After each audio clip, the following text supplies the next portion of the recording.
Assalamualaikum warahmatullahi wabarakatuh. Halo semuanya. Di sini saya akan membuat sebuah video pembelajaran yaitu tentang tips membuat CV atau kurikulum vitae yang simple dan juga menarik. Disimak ya. Nah, poin pertama itu kita harus memahami apa sih isi dari CV itu. Nah, di sini isi dari sebuah kurikulum vitae ini yang pertama ada identitas diri, itu udah pasti. Nama lengkap, alamat, nomor telepon, dan alamat email, atau bisa juga yang lainnya.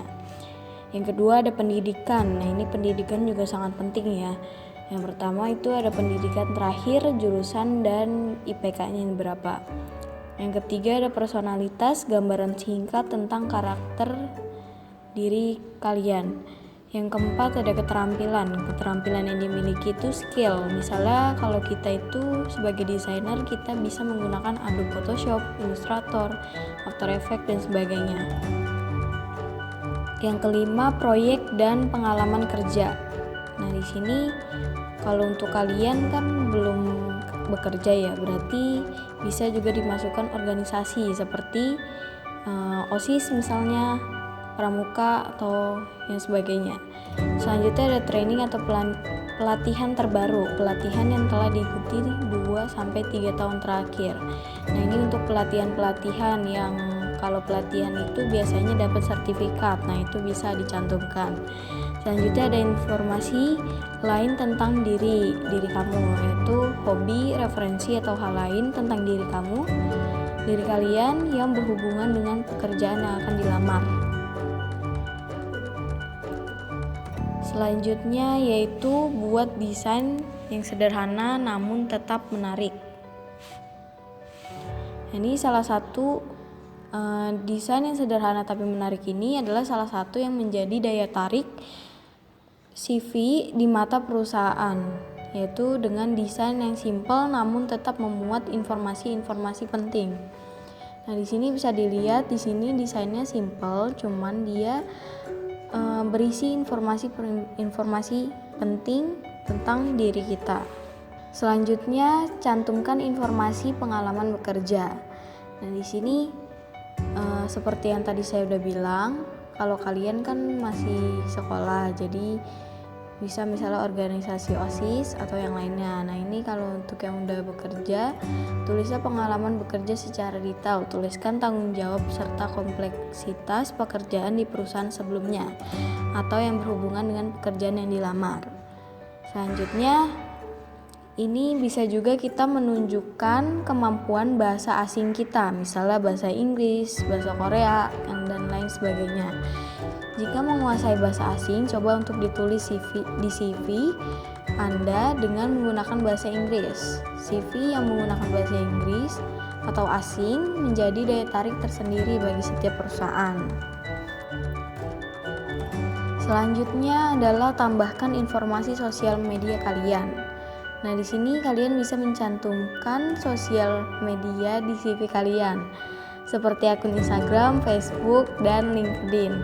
Tapi pastikan kembali bahwa Anda tidak pernah memposting hal yang melanggar hukum ataupun SARA, karena hal tersebut hanya akan membuat kesan Anda menjadi buruk. Kalau bisa nih, sosial media yang kalian pegang sekarang seperti Instagram itu diisinya dengan hal-hal yang positif, seperti misalnya karya-karya kalian sebagai seorang desainer itu kayak gimana, kayak gitu. Jangan yang berbau SARA. Oke. Nah, poin yang terakhir ini adalah menambahkan skill yang dimiliki, mulai dari hard skill dan soft skill. Ada yang tahu gak sih hard skill dan soft skill itu apa? Nah, yang pertama kita bahas hard skill dulu. Hard skill itu merupakan kemampuan spesifik yang harus dimiliki untuk sebuah pekerjaan tertentu. Misalnya kita menguasai aplikasi apa sih? Nah yang pertama misalnya kita seorang desainer nih, kita menguasai aplikasi dari Adobe Illustrator, Adobe Photoshop. Nah itu dikasih persenannya. Kira-kira kita udah menguasai Adobe Photoshop itu berapa persen sih? Adobe Illustrator berapa persen? After Effects dan lain sebagainya. Nah, kalau untuk soft skill ini adalah yang pertama, kemampuan berkomunikasi. Gimana sih kita cara berkomunikasi dengan orang lain? Gimana caranya kita menghadap kepada atasan kita, misalnya kita sebagai pelamar kerja itu hard skill itu penting, tapi soft skill itu lebih penting lagi. Kalau misalnya kalian jago dalam menguasai Adobe Photoshop, Illustrator, tapi kalian nggak punya cara berkomunikasinya itu nggak bagus gitu, itu sama aja bohong. Yang kedua ada berpikir kritis, kepemimpinan yang baik, kreativitas, fleksibilitas, perilaku yang baik. Nah, ini kerjasama tim. Jadi kita bisa gak sih kerjasama tim? Kalau hard skillnya udah bagus, harusnya dibarengi juga dengan kerjasama tim. Yang terakhir ada etos kerja.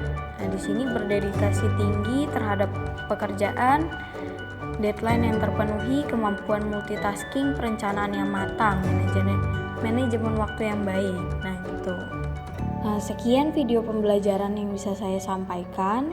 Semoga kita selalu dilindungi dari wabah penyakit yang sedang melanda dunia saat ini.